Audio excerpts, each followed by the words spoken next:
Nah, kalau harapan saya justru kaum muda itu jangan ogah bertani. Justru saya pengen membawa anak muda itu siang bertani, sore numpak Pajero ngapain? Betul. Hah? Sekali Bapak. Impian anak-anak muda. Impian anak Kan begitu. Bos petani muda gitu.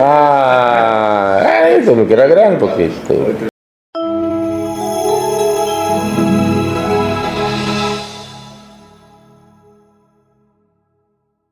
Baik, berarti kita pagi hari ini akan ngopi Bapak.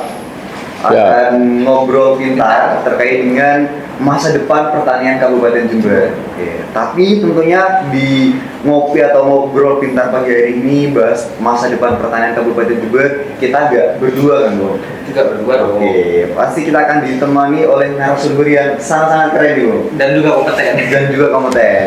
Kalau mungkin anak-anak muda nyebutnya ini admin 2 Jember. Oke. Siapa dia, Bu? Monggo Bapak Joko. Bapak Joko, selaku Wakil Bupati Kabupaten Jember. Mungkin bisa disapa terlebih dulu Bapak, audiens dari Fakultas Pertanian. Kita menyebutnya Waperta, Bapak. Waperta. Iya, Pak. Ya. Assalamualaikum warahmatullahi wabarakatuh. Selamat pagi komunitas Waperta. Waperta, ya Pak. Waperta yang tentu kumpulan anak muda yang sedang bergelut mendalami ilmu tentang pertanian, dan saya bangga terhadap kalian semua lah, karena mau nggak mau sektor pertanian bagi saya sebuah profesi yang vital bagi kehidupan kita. Jadi saya apresiasi dan saya bangga terhadap kalian. Oke ini Bapak, sebelum kita lanjut pembahasan nih Pak, izin Pak, terkait ada fun fact dari Pak Joko ini. Keunikan dari Pak Joko, boleh disampaikan nih Bapak? Apa uniknya? Rasanya semua yang ada di saya unik semua. Hah? Mungkin Ya, Bang? contohnya Bapak. Apanya? Mungkin ada contohnya misal Bapak Joko ini dengar-dengar sarjana hukum. Sarjana hukum Bapak. Tapi nyemplung di bidang pertanian Bapak. Ya, betul saya dihukum, tapi kan profesi saya selama ini sampai saya pensiun, saya bekerja di pertanian yang urusannya ya urusan tanah, kan gitu. Jadi kalau pertanian ya bukan hal yang asing bagi saya, cuman mungkin dari sudut pandang yang lain ya. Kalau pertanian dimaknai urusan macul ya memang bukan profesi yang saya geluti selama ini kan itu. Tapi urusan tanah itu harus dikelola dengan baik ya, itu profesi agraria kan gitu. Oke, jadi teman-teman Waperta juga penasaran Bapak dengan Bapak Jos yang di kampus belajar pasal-pasal, belajar hukum, dan sekarang lebih nyemplung ke dunia pertanian. Bahkan kemarin sempat viral nih, Pak Joko ikut berburu tikus Pak. Mungkin bisa diceritakan kepada Waperta nih Pak, ceritanya dari dulu di kampus belajar pasal, akhirnya sekarang terjun di pertanian malah ikut berburu tikus nih Pak. Ya kalau dulu sekolahnya belajar pasal, yang hari ini seperti yang kalian sampaikan tadi sampai berburu tikus, itu kan karena tuntutan profesi saja. Tuntutan profesi Ya kan, pada posisi hari ini sebagai wakil bupati yang saya harus care dan memberikan teladan kepada seluruh masyarakat, dan kebetulan tempo hari tikus itu menjadi ancaman petani, ya saya harus hadir dan ya memberi contoh pada masyarakat. Jadi terjun langsung ke bawah. Kan itu. Oke Bapak, di samping itu kemarin juga kita dapat fun fact baru nih Pak, terkait keunikan Pak Joko. Pak Joko kan sarjana hukum nih Pak, tapi menempuh S3 kemarin di usia 50 tahun nih Pak.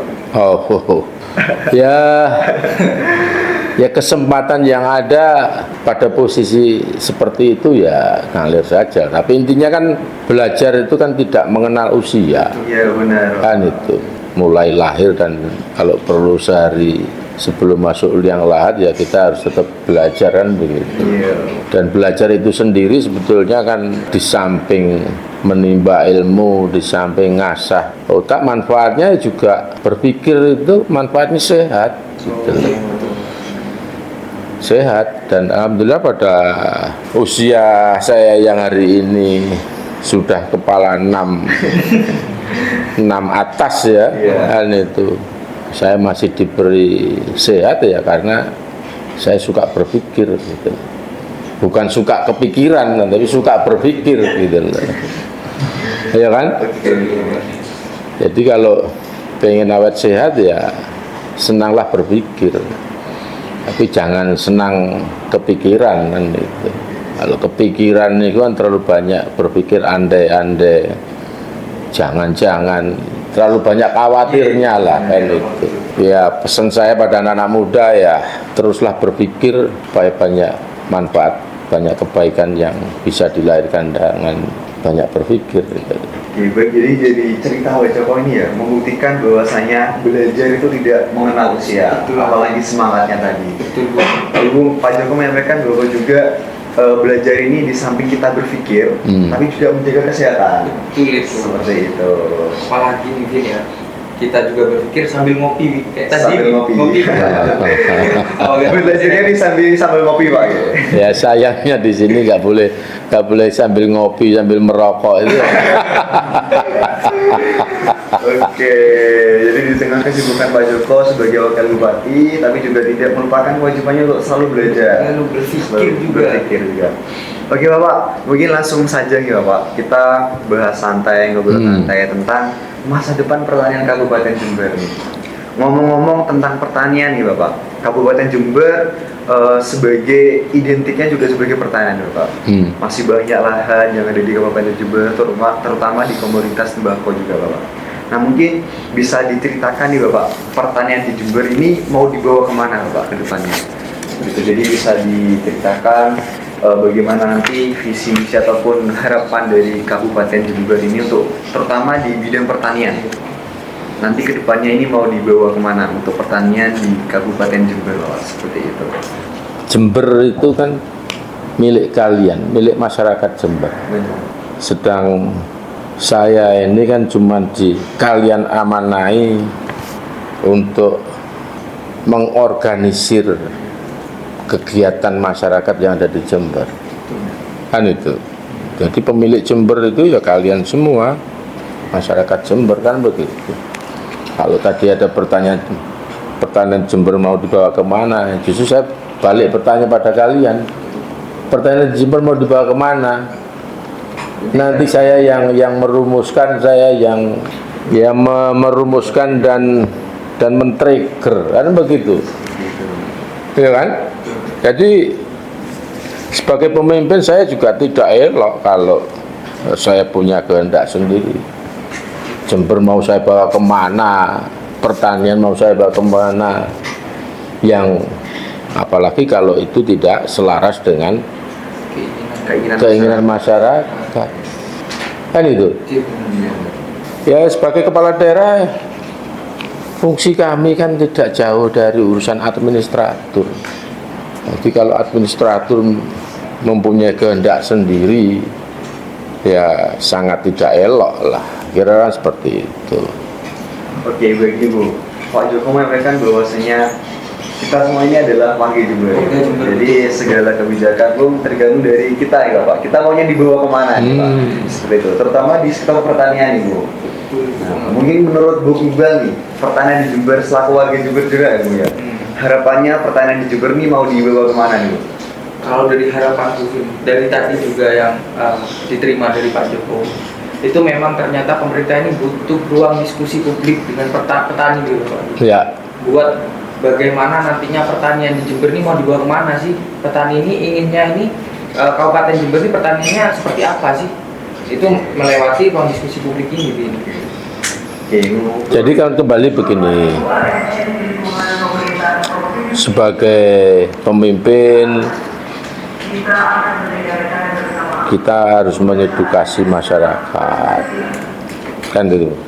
Khusus sektor pertanian tadi, betul, kehendak itu harus berangkat dari kehendak masyarakat.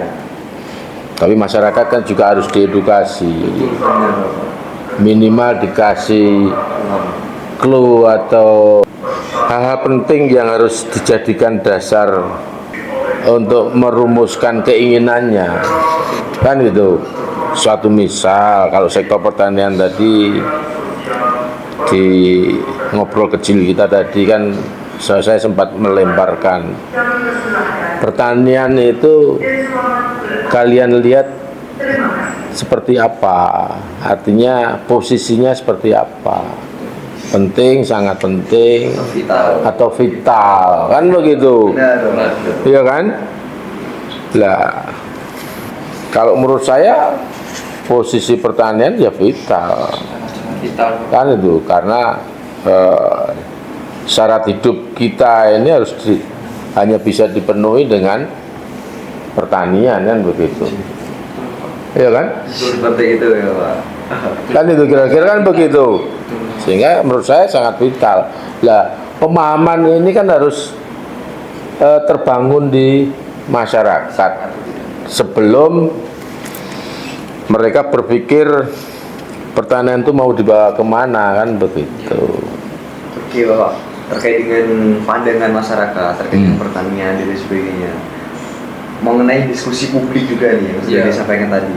Untuk saat ini masyarakat menyampaikan terkait dengan aspirasi itu biasanya melalui apa gitu Pak? Melalui mungkin ngopi bareng dengan Pak Jokowi atau belusukan dan sebagainya Pak?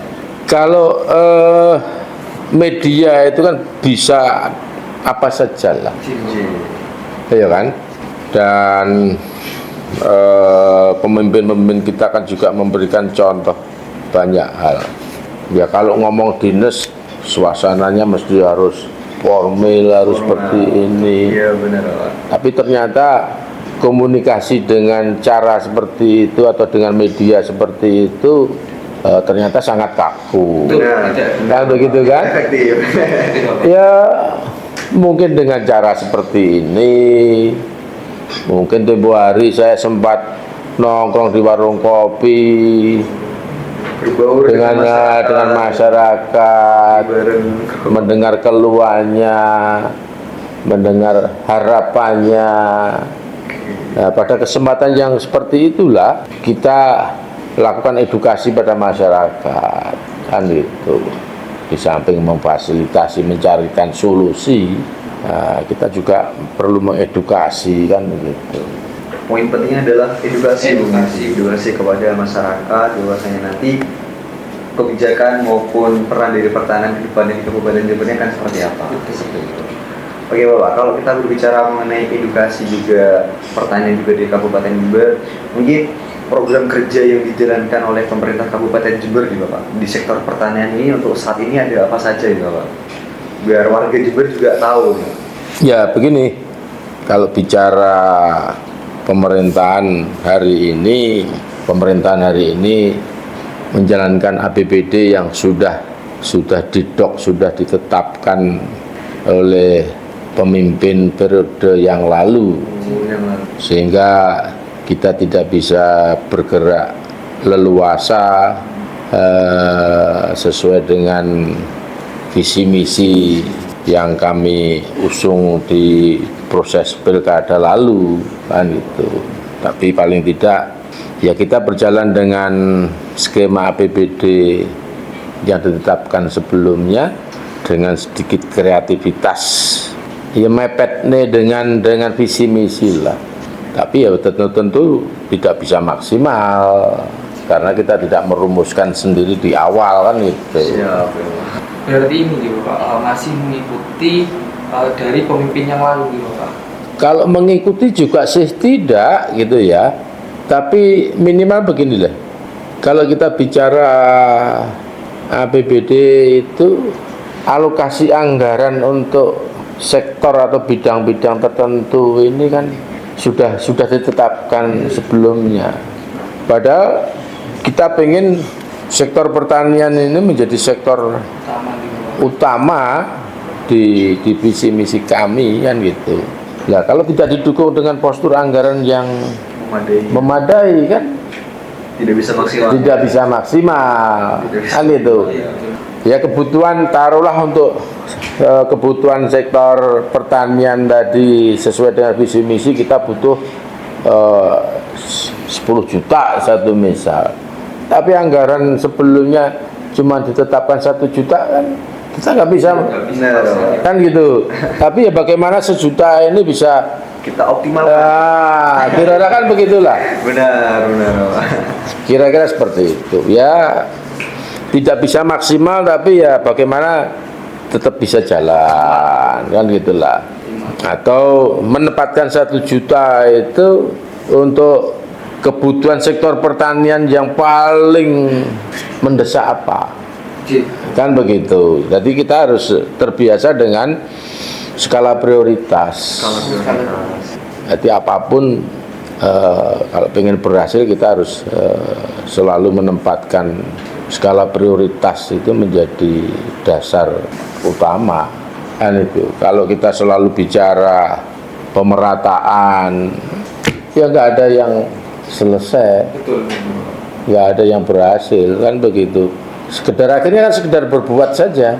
Yang penting ini berbuat, kan begitu kan? Iya, tapi tidak optimal. Padahal sumber daya atau resource kita kan cuma terbatas. Terbatas. Kan gitu.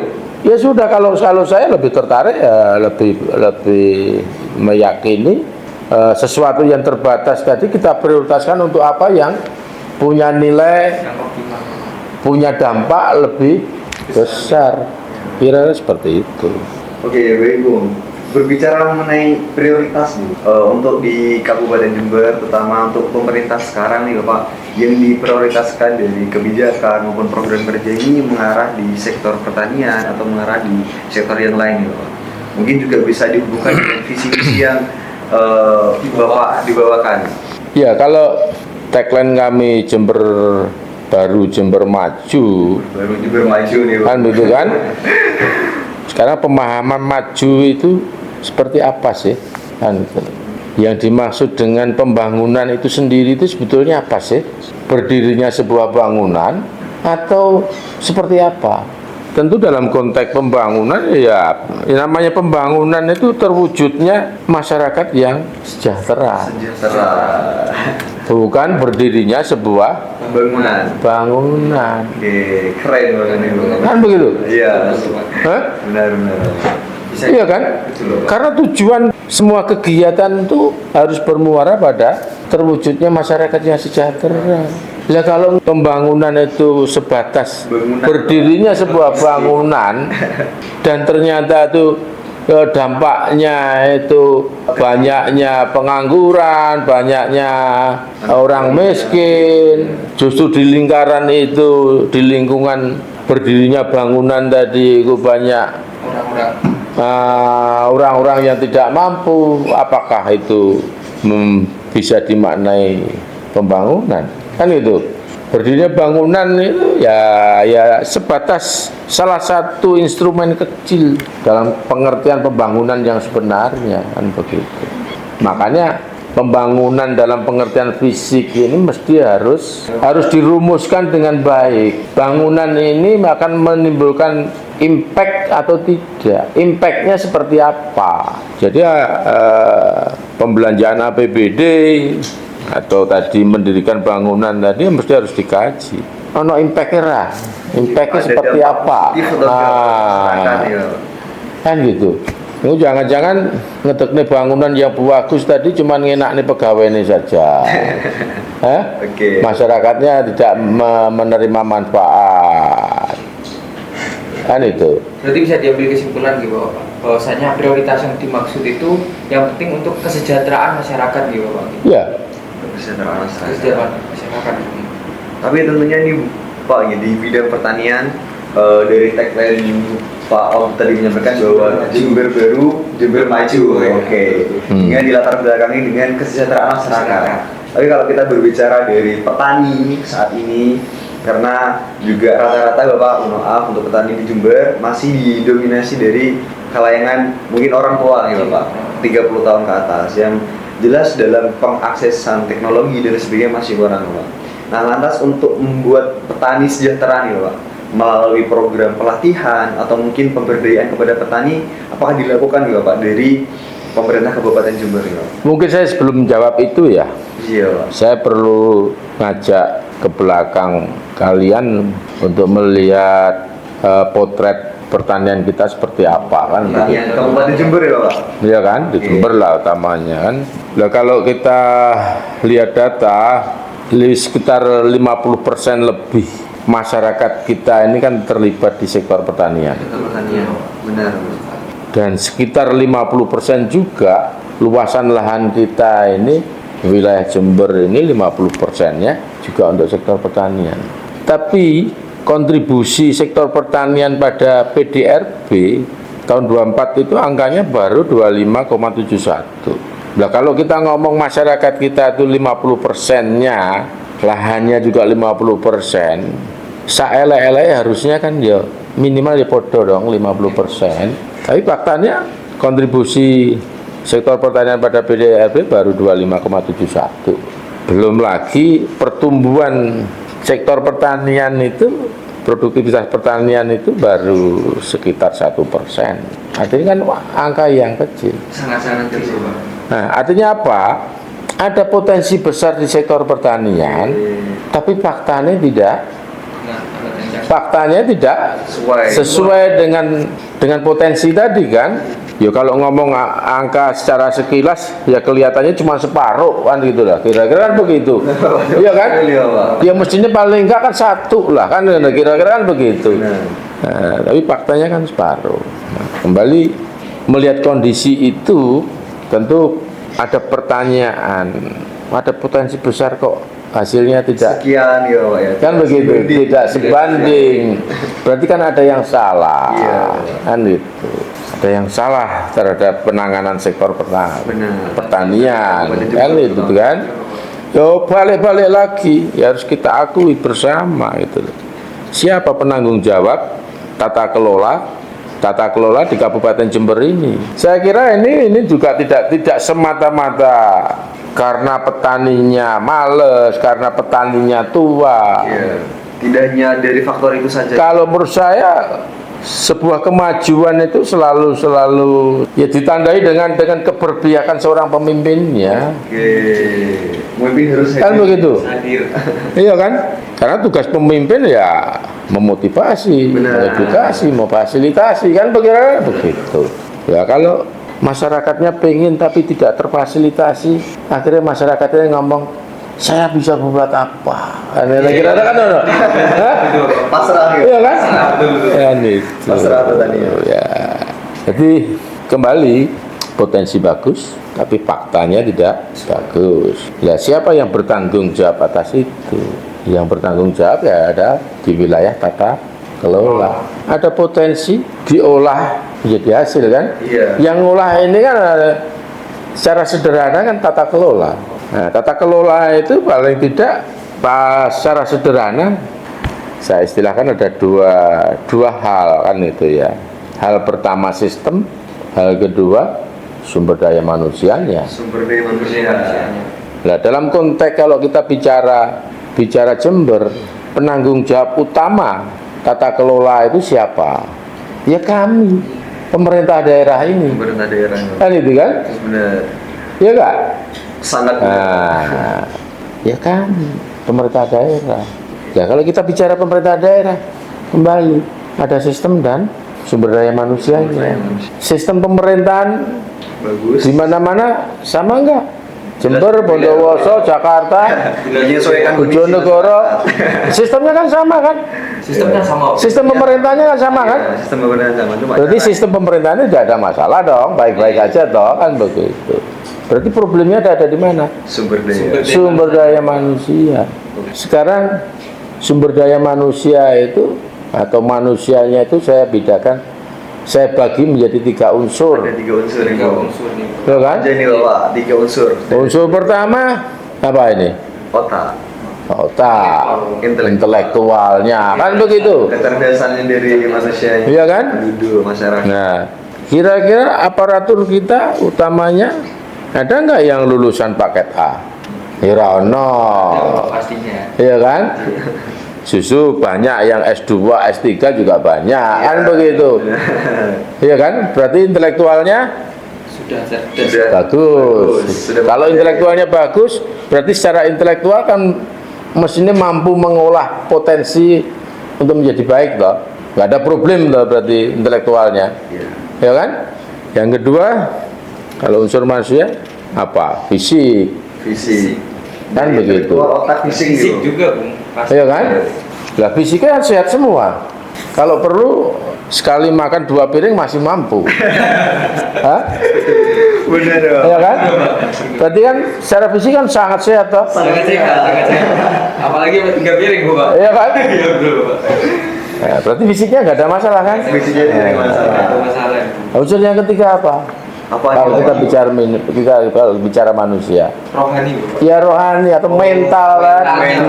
Mindset itu ya. Mindset Ah. apa? Genzi itu apa ya? Berarti problem kita itu Di mental. mental. Itu loh. Problem kita itu di mental. Sekali. Kita punya resource yang baik, Jadi, yang unggul, tapi tidak bisa menghasilkan sesuatu yang unggul juga. Berarti kan faktor penghambatnya adalah mental tadi.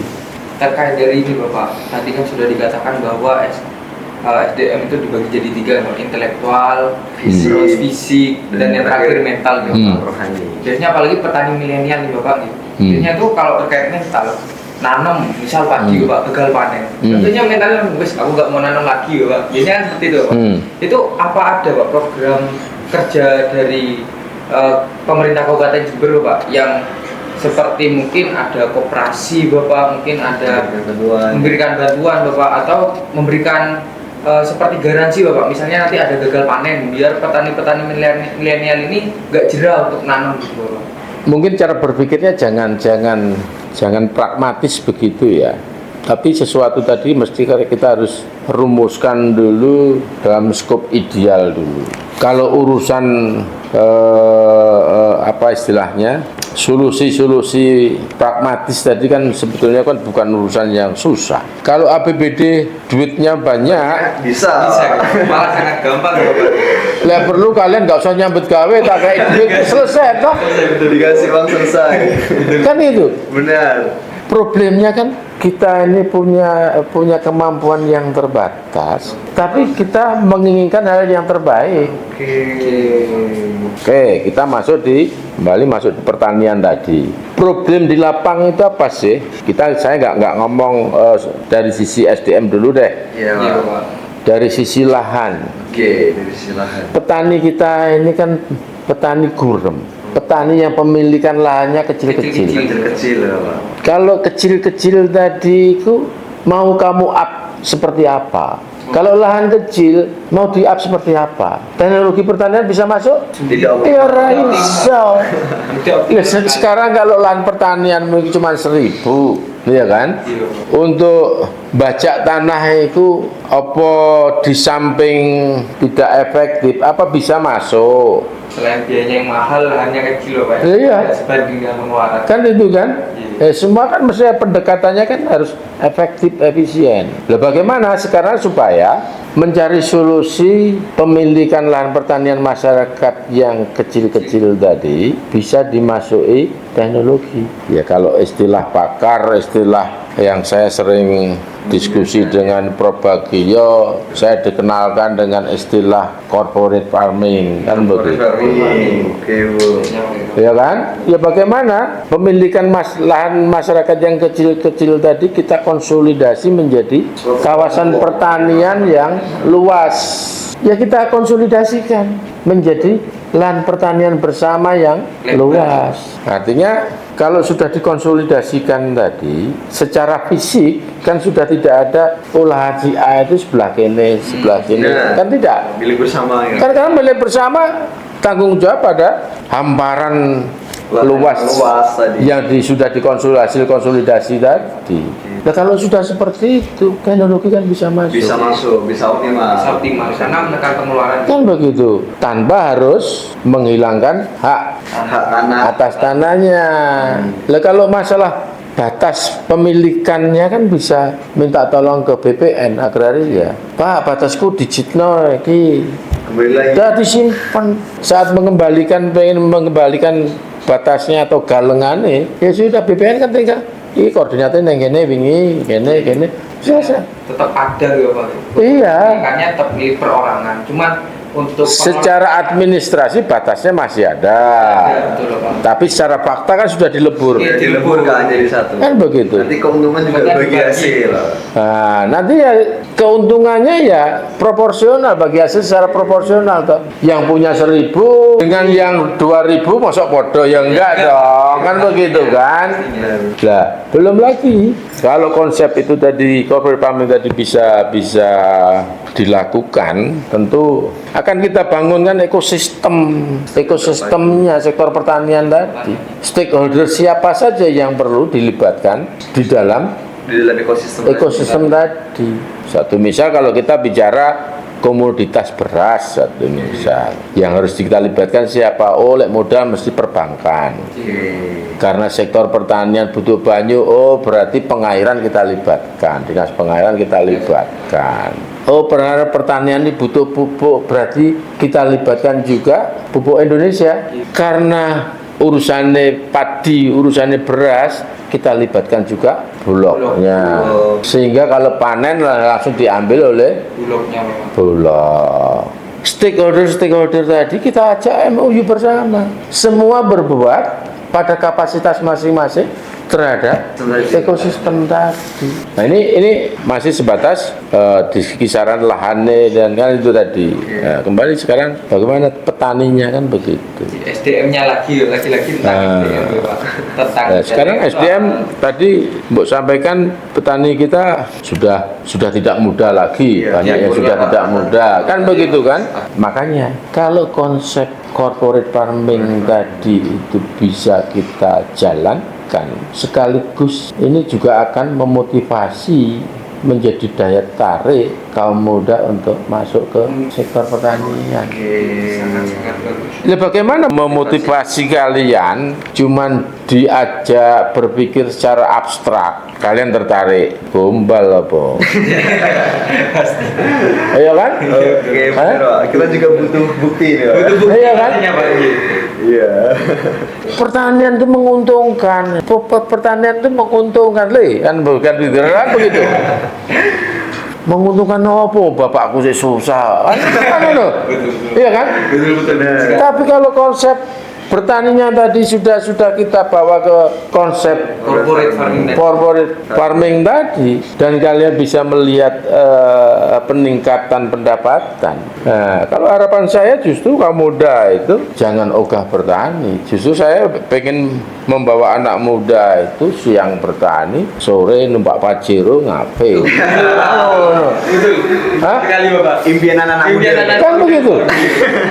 Bos petani muda gitu. Itu kira-kira begitu. Oke. Sekali Bapak. Jadi ini Bung ya, di sini Pak terkait tadi bahwa Pak Joko melihat petani di Kabupaten Jember ini masih petani gurun. Betul sekali. Jadi masih menggunakan lahannya kecil lagi. Jadi nanti ada inovasi solusi dari Pak Joko bahwa akan diintegrasikan menjadi corporate farming. Betul itu Bung. Agar membangun ekosistem antara pemerintah dan juga masyarakat Bung. Terutama dengan melibatkan beberapa instansi atau Instansi, lembaga dari perpajakan bank, dari Betul. perairan dan sebagainya. Kalau kita berbicara dari generasi muda tadi Pak yang sudah disampaikan Pak Joko juga bahwasanya kita sebenarnya kurang berminat juga di dunia pertanian karena mungkin penghasilannya yang kecil, Iya, betul. tidak menjanjikan, tidak menguntungkan. Tapi tadi dengan corporate farming harapannya adalah ingin meningkatkan minat generasi muda terutama untuk terjun langsung di dunia pertanian. Sekarang begini, kenapa sih sektor pertanian itu tidak menarik? Satu, dukungan terhadap pertanian ini kan, ya kalau bahasa saya kan tidak totality, Betul Bapak. Betul. Tidak atau masih sebatas sektoral. Iya benar. Kan problemnya kan di situ. Itu satu. Yang kedua, masa lalu tidak ada kepastian hasil. Hasil. Apalagi dengan perubahan iklim sekarang ya. Kan? Baik hasil dalam pengertian padinya, apalagi di kepastian hasil dalam pengertian duitnya. Nilai ekonomis ya Bapak. Oke. Kan begitu. Benar Betul Pak. sekali Bapak. Paling gagal panen gitu Pak. Lah sudah resiko pertanian itu Yang besar. besar kan begitu kan? Penyakit. Yang kedua, tidak punya otoritas menentukan harga. Betul sekali. Betul sekali. Kalau saya istilahkan produsen yang paling apes sih ya petani yang tidak punya otoritas menetapkan harga sendiri. Iya kan? Petani kacang tidak bisa menentukan harga sendiri. Ketengkolak pastinya. Kan begitu kan? Tapi kacang atom, kacang Garuda, dia bisa menentukan harga. langsung ditentukan harganya sendiri ya. Kan begitu. Hah? Oke. Bahkan lebih mahal dari harga. Lelah, kan itu kan problemnya kan ada tidak ada kepastian tadi gitu loh. Tapi sebetulnya kan kembali kan begini. Kalau sektor pertanian tidak menarik itu sebetulnya ya nggak betul juga lah. Sekarang untuk bicara pertanian padi saja, per hektar itu biaya produksi berapa? Anggaplah rata-rata 10 juta. Hasil panenan per hektar itu rata-rata ya urusan kondisi normal lah. Normal terjelek bukan pada posisi kena hama ya. Normal terjelek kan 6 ton. Benar. Benar Bapak. Ya kan? Rata-rata segitu lah kisarannya. Nah, anggap tak leboknya juga tanah itu sebagai sewa lah. Sewa lahan paling sekitar 20 juta per hektar. Kalau dibagi 3 berarti rata-rata anggaplah 7 juta. Biaya produksinya 10 tadi berarti 17 kan? Benar. Nah, Dengan 6 ton kali HPP sekarang kan 6,5 berapa? Iya, 36 berarti 39. 39 dibagi Dikurangi 17 dikurangi 17 berapa? Kita 14 Bang. Hah? Ya enggak 22 dong. 22 dibagi 4 bulan? 22 dibagi 4 kalau lebih 7 kurang lebih 7. Ya 5,5 lah. Artinya berarti penghasilan kita kan 5,5 per bulan. Iya benar. Sangat di atas. Kan sudah di atas UMR kan? Sudah 2 kali UMR. Iya masuk UMR juga deh. Iya kan? Oke. Itu pada kondisi sektor pertanian tadi belum kita create dengan pendekatan teknologi.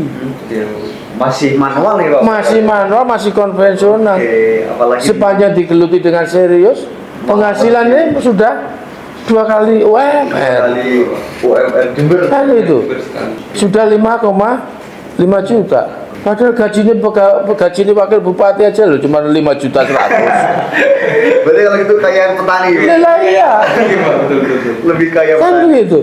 Nah, makanya ini yang mesti harus kita berikan pencerahan pada anak-anak muda, kaum milenial, ya jangan alergi dengan bertani.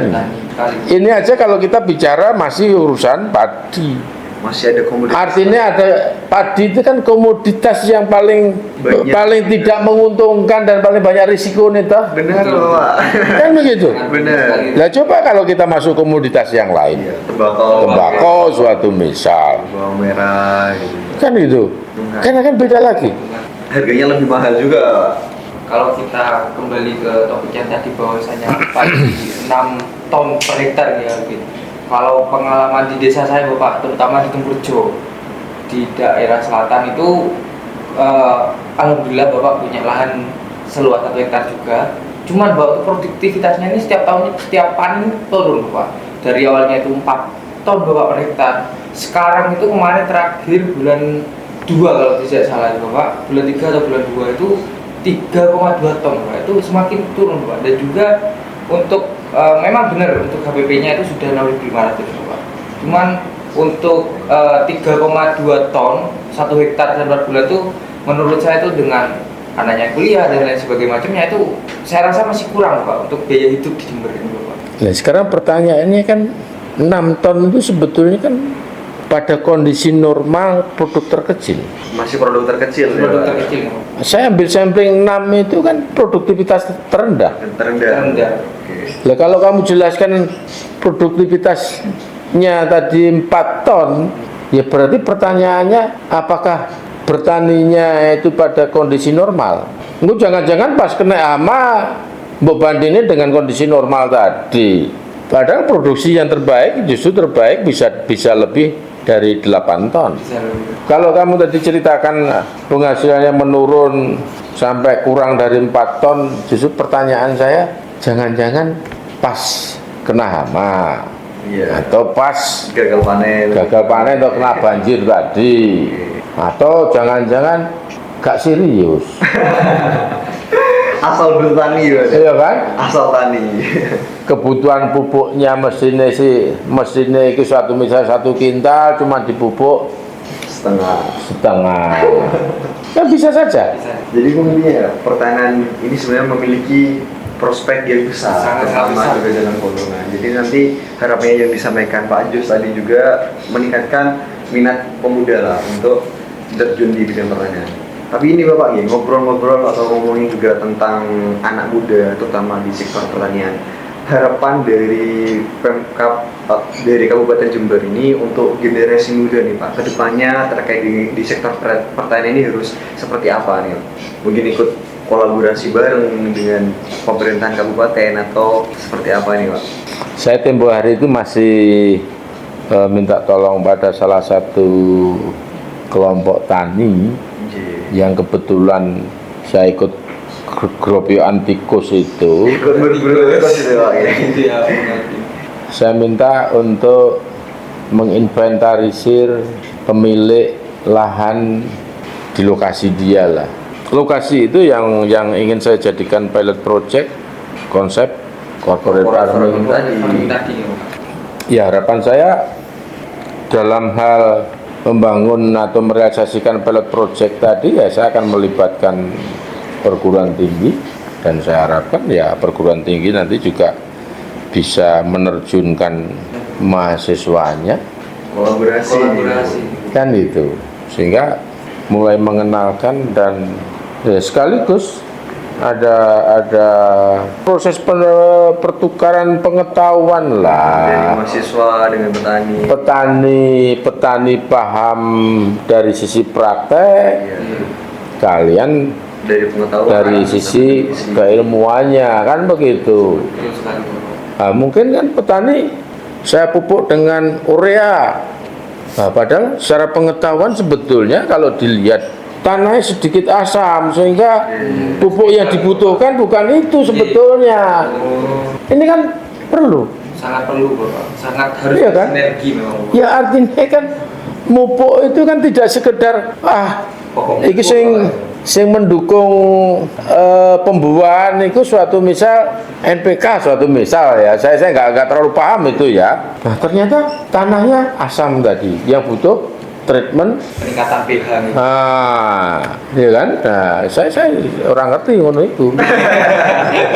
Tapi paling enggak kan ya akal saya menuntut seperti itu gitu loh. Karena kan begitu. Cuman teknisnya saja yang perlu kalian lebih paham kan begitu. Kita harus tahu, paham terkait solusinya Bapak. Kira-kira begitulah ya. Betul sekali Bapak. Sehingga pupuk itu ya tepat guna, tepat dosis, tepat apa istilahnya Iya, itu. tepat. Itu. Nggak sekedar mupuk kan no. pH asam dikasih pupuk yang tambah asam lagi Bapak. Nah, artinya kan kembali kalau pertanian tadi itu dikolaborasikan antara praktisi dan akademisi kan akan lebih, saya yakin mesti hasilnya akan lebih baik. Produktivitas juga pastinya akan naik. Nah, belum lagi konsep corporate farming tadi itu sudah dijamin prosesnya, dijamin hasilnya. Karena calon pembeli ini ya wis ono, ya kan? Kebutuhan bercocok tanamnya itu juga sudah disiapkan. dari hulu sampai Dari hulu hilir. sampai hilirnya sudah disiapkan. Nah, kalau terjadi gagal panen, apalagi ini tadi kita buat pilot project tadi, anggaplah kita tetapkan itu sebagai program. Kalau sesuatu kegiatan itu ditetapkan sebagai program, kan mesti ada dukungan anggaran. Ya, salah satunya kalau terjadi gagal panen, bantu untuk bisa menanam kembali tanpa cari utangan. Nah, kalau perlu lagi pemerintah menjamin kalau hasilnya, kan satu misal per hektar kurang dari suatu misal risiko terendah lah. Tadi biaya produksi berapa? 17 ya. 17 Sama sewa. kan begitu kan? Sewa lahan.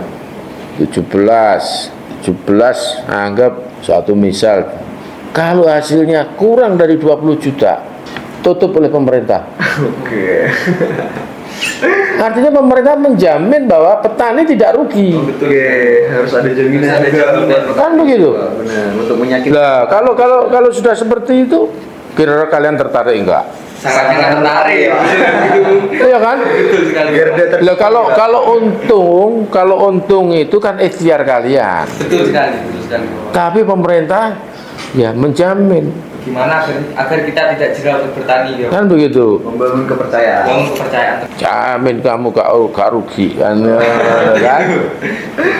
Dan bahasanya mungkin juga gak rugi tadi. Ya udah. Kalau hasilmu per hektar kurang dari 20 juta, tak tutup. Kalau kamu kena hama atau gagal panen, tak bantu untuk bisa kebutuhan memulai bercocok tanam lagi. Lah perlu ya udah dibantu bibit, kebutuhan pupuknya.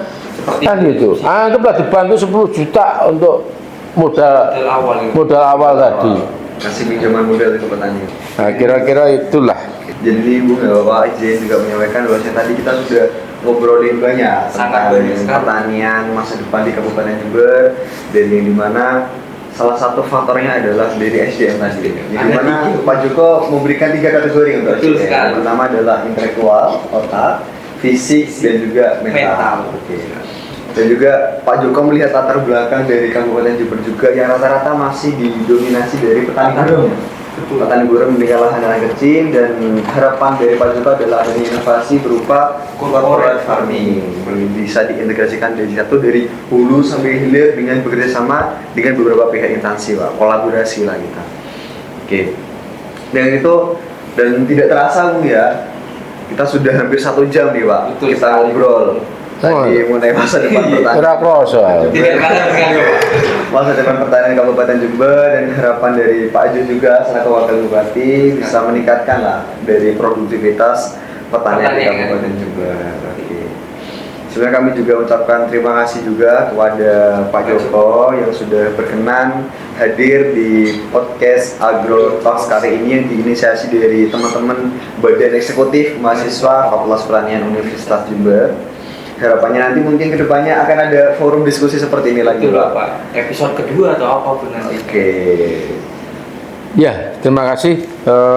Tentu sebetulnya diskusi ini pun kalau bicara sektor pertanian masih banyak hal yang bisa kita diskusikan. Oke, Jadi tadi kan yang kita diskusikan sebetulnya kan masih sebatas kulit-kulit saja. Iya, sekali. masih belum mendalam nih, Pak. Kan itu kira-kira. Kurang kopi ini, Pak. Udah kok sama ini Bapak.